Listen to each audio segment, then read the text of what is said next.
Assalamualaikum warahmatullahi wabarakatuh. Waalaikumsalam warahmatullahi wabarakatuh. Baik sahabat-sahabat Dialektik TV dimanapun Anda berada, jumpa lagi dengan saya Adrian Syah. Kali ini kita kedatangan narasumber, yaitu Cak Khalid. Selamat malam Cak Khalid. Selamat malam Bung Adri. Nah, Cak Khalid, sudah lama kita ini tidak podcast ya. Hari ini kita diskusi-diskusi bincang santai saja. Oh ya, siap. Ya, jadi kita akan membahas tentang isu-isu keagamaan yang aktual ya saat-saat ini. Oke. Nah, jadi gini Cak Khalid, kita sudah hampir 1 tahun ini sejak 2024 kemarin kan. Ini ramai perdebatan tentang masalah nasab Ba'alawi yang digugat oleh Kiai Haji Imaduddin Utsman. Oke. Ini kan sudah digugat bahwa dianggapnya nasab para habaib ini palsu, kan, seperti itu. Oke. Berdasarkan sumber-sumber literatur yang beliau punya. Oke. Nah, awalnya konflik ini hanya perdebatan akademik, karena kan yang dibahas adalah tesis beliau kan, dibahas di beberapa podcast gitu. Tapi lama-kelamaan perdebatan ini sudah sampai ke ranah gerakan di masyarakat gitu. Bahkan sudah ada terjadi benturan-benturan, penolakan beberapa habaib di Habib yang ceramah itu disuruh turun, ditolak gitu. Nah, ini sudah terjadi agak keras ya. Nah, menurut Cak Khalid ini bagaimana nih kita menyikapi gerakan anti Ba'alawi ini? Mungkin juga perlu kita ini, Bung Adri, apa itu? Penyebab penolakan tuh murni karena persoalan nasab atau ada faktor lain yang perlu kita pahami dulu? Nah, ada faktor misalnya gini ya, mungkin yang awal muasalnya itu kalau saya lihat dari videonya Kiai Imad, itu ketika reaksi dari Habib Bahar bin Smith. Habib Bahar bin Smith ini kan sempat mengatakan bahwa nasab Wali Songo itu terputus karena dari jalur ibu. Nah, kemudian beliau juga mengatakan ada waktu di sidang, kan sempat di sidang ya masalah kasus itu ada salah satu saksi ahlinya kan seorang kiai. Nah, Bahar bin Smith ini bilang ini, Anda baca 2 kalimat syahadat, ya, Muhammad Rasulullah itu cucu anak atau cucu ente ya gitu. Nah, kalimat itu kan. Nah, sedangkan kata Kiai Imad itu bahwa kiai yang disebut itu adalah keturunan dari Sunan Gunung Jati. Jadi masih keturunan zuriyah Rasulullah juga. Nah, ini akhirnya membuat Kiai Imad akhirnya memunculkan tesis ini ya. Pemantiknya awalnya gitu. Jadi memang ada faktor-faktor ketersinggungan ya. Ada faktor-faktor ketersinggungan karena ada hal-hal yang dinilai merendahkan. Ya. Begitu kurang lebihnya ya. Seperti itu. Sehingga reaksi di masyarakat itu kelihatannya kok tinggi gitu. Nah, ini sebenarnya memang harus kita pilah ya masalahnya ya. Yang pertama gini ya menurut saya Bung Adi. Pertama kita ngomong soal ini ya, apa itu pijakan berpikir kita dulu ya. Bahwa dalam respon segala sesuatu itu kita tidak boleh berlebihan. Ya. Jadi istilahnya dalam agama itu tidak boleh hulu ya. Tetapi tidak boleh juga taksir ya. Taksir itu abai ya. Kalau hulu berlebihan itu melampaui batas yang diperbolehkan oleh syarat. Kalau yang lalai itu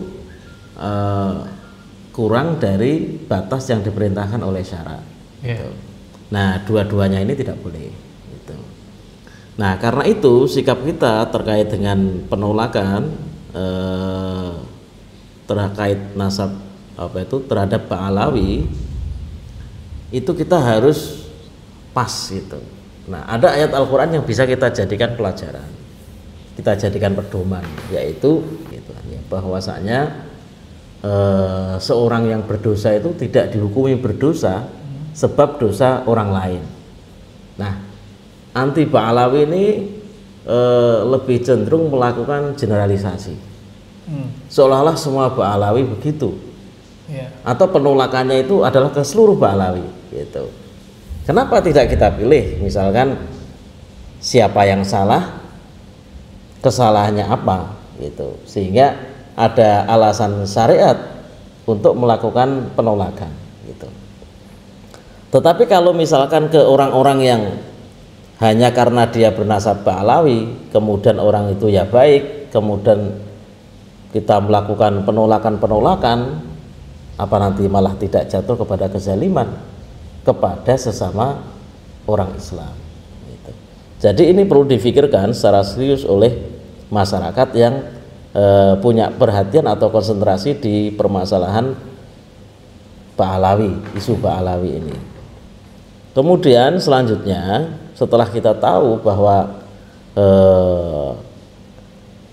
masalah itu harus difokuskan siapa orangnya, maka juga harus jelas juga apa salahnya gitu. Nah, kalau seseorang itu salahnya pada satu perkara, ya perkara itu tentunya yang harus dikoreksi ataupun ditolak gitu. Kalau salahnya itu dua perkara, ya dua perkara itu yang harus dikoreksi ataupun ditolak gitu. Sehingga apa? Kita tidak terjebak kepada berlebihan ya.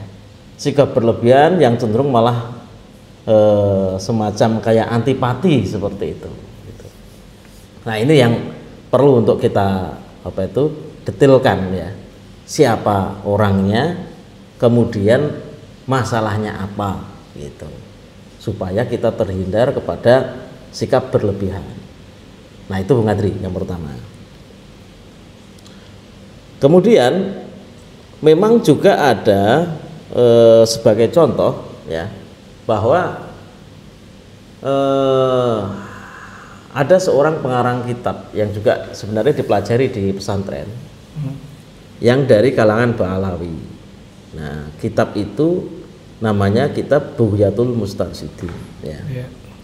Di kitab itu dijelaskan bahwa seorang syarifah tidak boleh dinikahi oleh non syarif gitu. Nah, ada seorang ulama yang kemudian menentang itu ya, namanya Syekh Abdullah Al-Haruri. Beliau menjelaskan bahwa pendapat ini menyalahi ijma' kaum muslim berabad-abad. Apa buktinya? Pernikahan Sayyidina Umar ibn Khattab dengan Sayyidah Ummu Kulsum. Sayyidah Ummu Kulsum itu adalah saudari perempuan Sayyidina Hasan dan Sayyidina Husain ya.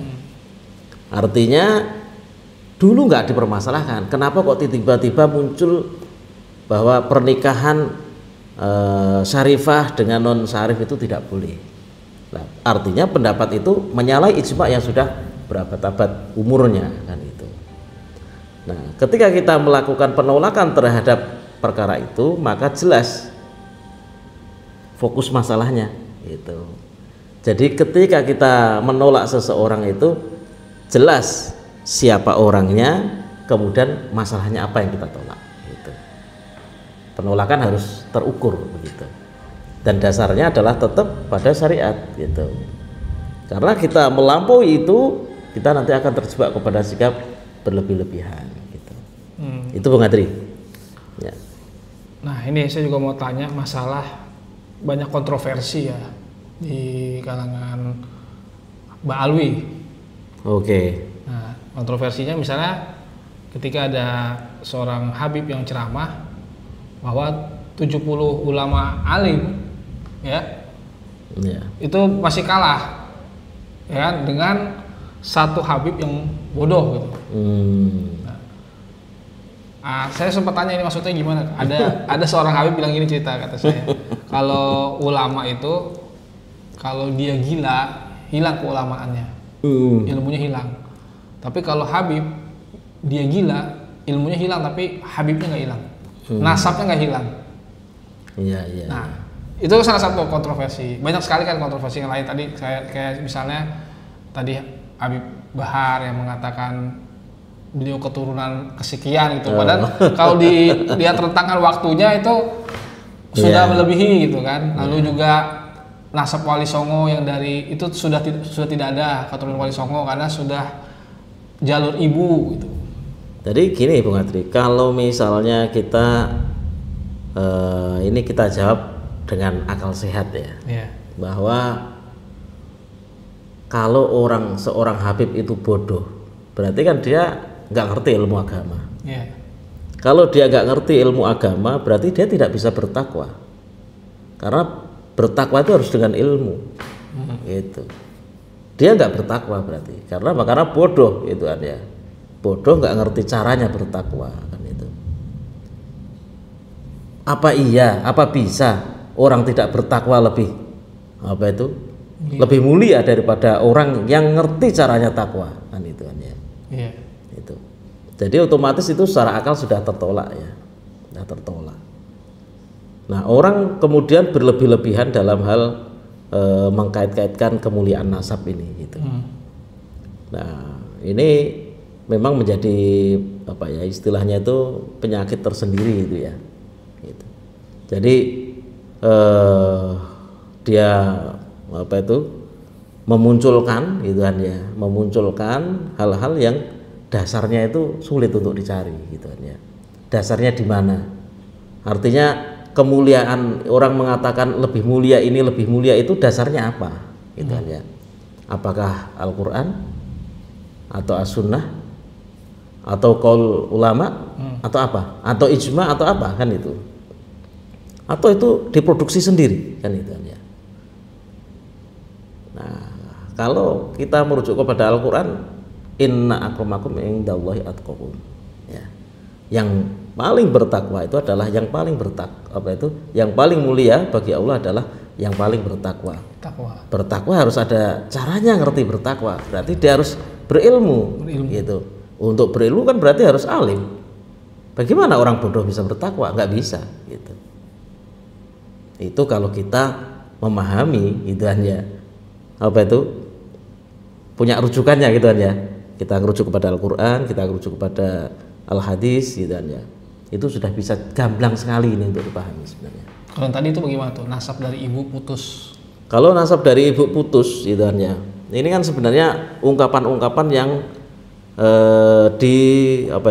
dieksploitasi ya, istilahnya apa ya, dilebih-lebihkan gitu. Supaya apa gitu ya? Ya tadi tuh untuk menjaga apa istilahnya itu, soal pernasapan itu ya, kekhususan pernasapan itu. Kita ambil contoh saja bahwa Khalifah Umar ibn Abdul Aziz ya, para ahli sejarah mencatat nama beliau sebagai cicit Khalifah Umar ibn Khattab ya. Padahal kalau kita lihat Khalifah Umar ibn Abdul Aziz ini adalah ke Sayyidina Umar itu dari jalur ibu. Itu beliau dari jalur ibu gitu ya, tapi sering disebutkan cicit Umar bin Khattab kan itu. Kalau dikatakan terputus gitu ya, berarti ya nggak berhak untuk menyebut cicit Khalifah Umar bin Khattab. Itu contoh yang pertama. Contoh yang kedua, kita ya masih dekat di kalangan Sayyidina Ali ya, putranya Sayyidina Ali namanya Muhammad ibnu Hanafiyah. Muhammad ibnu Hanafiyah itu adalah putra Sayyidina Ali, tetapi disebut dengan Hanafiyah dinisbatkan kepada ibunya yang berasal dari kabilah Hanifah. Gitu. Jadi kenapa penisbatannya tidak kepada Sayyidina Ali, tapi kepada ibunya? Gitu. Jadi jangan terlalu berlebihan dalam masalah sambungnya nasab ke ayahnya. Secara fikih memang kaitannya di situ gitu aja, tetapi secara kebudayaan, secara tradisi coba kita pelajari lagi. Apa betul-betul kayak seperti yang dilakukan orang-orang zaman sekarang gitu kan ya. Kamu nasabnya dari ibu, kamu terputus gitu kan ya. Kalau kamu berani ngaku-ngaku, kita persekusi misalkan begitu. Kita kita anggap sebagai penipuan. Kan gitu. Ada itu kejadiannya. Ada kejadiannya begitu kan? Persekusi ini Habib palsu. Nah, karena dianggapnya asmatkan itu kan. Nah ya begitu. Nanti ujungnya akan begitu. Nah sehingga apa? Sehingga jangan berlebihan dalam memahami gitu kan ya, nasab dari ayah itu ya. Memang itu digunakan dalam Islam untuk apa itu istilahnya, untuk masalah hukum-hukum gitu, kaitannya dari ayah gitu kan ya. Tapi itu bukan berarti menafikan gitu kan ya, menafikan apa yang menjadi kebudayaan di masyarakat gitu. Nah, terus nih yang kontroversi juga ya, masalah makam-makam ini. Makam-makam kan ya. banyak leluhur-leluhur, kata leluhur orang Jawa tapi diganti namanya Ba'alwi, Pak Idrus, ini gitulah ya. Itu memang sesuatu yang ini ya, apa itu, melukai gitu ya, melukai perasaan banyak orang itu. Dan itu yang saya perhatikan itu menjadi pemicu ya, menjadi pemicu amarah orang, kemudian lebih cenderung berani gerak untuk mengatakan anti Ba'alawi. Itu sebenarnya kaitannya dengan ini, apa itu, makam-makam itu. Nah, masalah makam-makam itu memang sudah seharusnya pihak-pihak yang melakukan itu untuk menghentikan aksi gitu. Ya harus dihentikan gitu, jangan diterus-teruskan gitu. Karena apa? Efeknya nanti ke masyarakat gitu. Gak usah lah, misalkan siapapun misalkan punya apalah, punya karomah lah, bisa ngomong lah, misalkan punya klaim seperti itu ya, klaim maksud saya, bukan ini ya, kan orang lain nggak tahu, orang lain kan nggak tahu gitu ya. Seyogyanya demi kemaslahatan untuk nggak usah dijadikan alasan untuk merubah patok makam orang lain gitu. Udah biarkan begitu saja apa yang sudah terjadi di apa itu, yang dipahami oleh masyarakat, supaya masyarakat tidak gaduh karena perkara apa itu, merasa leluhurnya terusik gitu. Kalau soal makam gitu, Pak Tri. Nah, ini terakhir nih, Cak. Kan kita tahu nih penghormatan ke Habib ini, itu kan bukan semata-mata keilmuan atau amalan-amalan yang seperti ratib, tapi juga nasabnya itu. Nah, seandainya gitu, berdasarkan tesis Kiai Imad dan pembuktian-pembuktian lain, nanti mungkin dari DNA segala macam gitu ya, itu ternyata membuktikan bahwa Ba'alwi ini ternyata bukan keturunan Rasulullah. Nah, sikap kita bagaimana nih dengan ulama-ulama yang sudah ada gitu, kita ikuti? Ya, sebenarnya kan pada prinsipnya menghormati sesama Muslim, ya itu memang sudah suatu keharusan ya. Habaib itu kan juga Muslim. Seandainya kita memberikan penghormatan kepada mereka sebagai seorang Muslim, itu kan juga bentuk produknya itu kan penghormatan. Kalau misalkan ada yang menambahkan penghormatan kepada mereka sebab mereka keturunan Nabi, itu juga penghormatan. Bentuk produknya penghormatan, sama-sama sebenarnya. Kalau ada di antara kaum Muslim menghormati Habib ini karena mereka suka dakwah, produknya juga penghormatan. Jadi sebenarnya sama aja, penghormatan di atas namakan apapun penghormatan. Termasuk misalkan apabila ada seorang Habib yang sepuh gitu aja, kemudian orang di jalan nggak tahu dia itu Habib, tapi karena sepuh kemudian orang menghormatinya karena sepuhnya, bentuk produknya itu adalah penghormatan. Jadi sama saja sebenarnya, penghormatan juga itu. Dan itu berlaku juga kepada para Habib, bahwa hadis Rasulullah yang menyebutkan bahwa laisa minna man lam yarham sohirona wala yukrim kabirona, gitu ya. Bukanlah bagian dari kami orang yang tidak menyayangi yang muda, gitu ya, dan menghormati yang tua gitu. Artinya itu juga berlaku. Habib pun ketika ketemu orang sepuh ya menghormati karena beliau orang sepuh kan itu. Jadi produknya apa ya, sama penghormatan itu. Jadi terlepas Habib ini beliau itu keturunan Rasulullah ataupun tidak gitu, ketika beliau ini seorang Muslim gitu kan ya, kemudian melakukan kebaikan-kebaikan gitu, ya beliau berhak untuk mendapatkan penghormatan gitu. Karena Islam ini kan mengatur penghormatan itu kan banyak sekali. Misalkan seorang Habib bertamu ke kita, dia datang sebagai tamu. Rasulullah ketika mengatakan apa terkait tamu? Ya penghormatan, memberikan penghormatan terhadap tamu gitu. Produknya apa? Penghormatan kan bentuknya. Entah dia datang itu sebagai tamu gitu ya, atau datang sebagai habib, sama sebenarnya. Sebagai keturunan Rasulullah sama, produknya penghormatan gitu. Kalau kriminal tetap dihukum ya. Kalau kriminal ya tetap dihukum, sama aja sebenarnya gitu. Dan itu berlaku sama gitu kan ya. Misalkan kita bertamu ke habib gitu kan ya. Kemudian habib menghormati tamunya, lah itu memang sudah perintah Rasulullah gitu. Sama juga ketika habib bertamu kita menghormatinya sebagai tamu, ya itu juga perintah Rasulullah Shallallahu Alaihi Wasallam gitu. Jadi sebenarnya pada hakikatnya yang namanya penghormatan itu akan diterima oleh semua muslim ya. Jadi yang apa itu si A menghormati si B menghormati si C dan seterusnya. Dan terlebih lagi memang ada secara khusus kalau misalkan di sebuah kesimpulan ya kita sebagai seorang muslim menghormati apa yang dimuliakan oleh agama gitu. Tadi itu seperti tamu, agama memuliakan ya kita muliakan gitu. Orang tua, agama memuliakan, kita memuliakan. Semuanya yang dimuliakan agama kita muliakan gitu. Oke. Terima kasih Cak Khalid atas waktunya sebagai narasumber. Kita semoga bermanfaat untuk sahabat-sahabat di sana.